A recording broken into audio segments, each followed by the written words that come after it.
Did I get interviewed by the CIA? I posted this story up and I got a lot of questions from all of you. So I just tell you the story in a bit more detail. I was an interviewer and I was interviewing for project managers in a really important project for a web consultancy.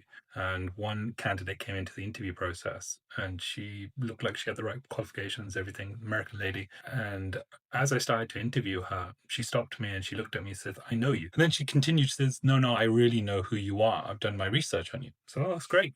I love candidates who come prepared. She's like, no, I know everything about you. And then she said, I know where you were on Saturday and Sunday. I know what you've been doing for the last couple of weeks. I was like, I don't understand. Why are you saying this?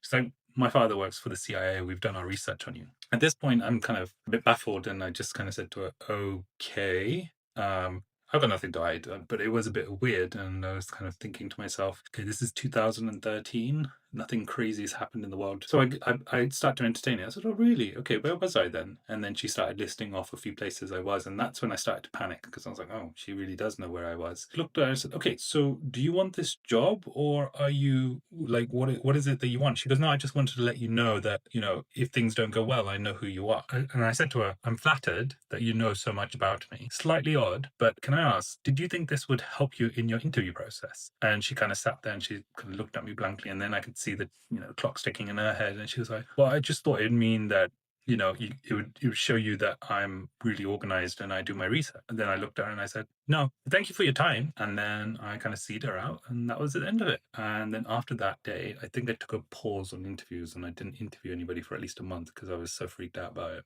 2 weeks later, I figured out how she knew. Basically, I would be posting pictures on my Twitter feed at the time and with the location kind of thing. And it was mostly restaurants. So I was like, oh, okay, makes sense now. That's how she figured it out. So yeah, just be really careful who you interview. There are some weirdos out there.